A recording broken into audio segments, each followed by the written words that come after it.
ఇంత అద్భుతమైన అవకాశం ఇచ్చిన కార్యకర్తలందరికీ పేరు పేరున హృదయపూర్వక ధన్యవాదాలు తెలుపుకుంటూ నాకు ఆనాడు బాగా గుర్తుంది. సత్యవేడి నియోజకవర్గంలో పాదయాత్ర చేసినప్పుడు కూడా పోలీసులు ఎలా ఇబ్బంది పెట్టారో మనందరూ గుర్తుంది. గురించి స్టూల్ బిక్కుని వెళ్ళిపోయారు. స్వామి ఇక్కడనే మా భాష ఉండాలి, ఎక్కడున్నావా భాష, ఒక చేయి పైకెత్తు.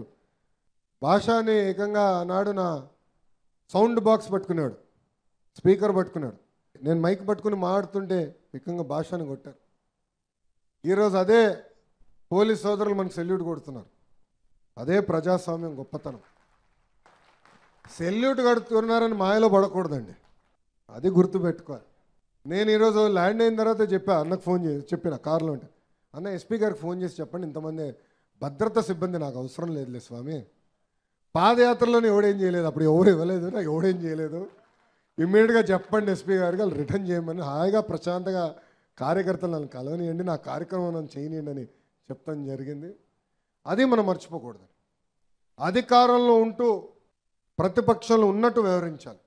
ప్రజలకి దగ్గర అవ్వాలి, ప్రజల సమస్యలు తెలుసుకోవాలి, ప్రజల సమస్యలు పరిష్కరించే వరకు మనం పోరాడాలి. తేలిగ్గా అన్నీ రావండి. ఈరోజు విద్యాశాఖ మంత్రిగా అనేక కార్యక్రమాలు చేస్తున్నా, సంస్కరణలు తీసుకొస్తున్నా, సంఘాలతో చర్చిస్తున్నా, అన్నీ అయిన తర్వాత మనం చేయగలుగుతున్నాం. సో మనందరం అనుకున్న దానికి మాట్లాడాలి, చర్చించాలి, అప్పుడే సాధించగలుగుతాం.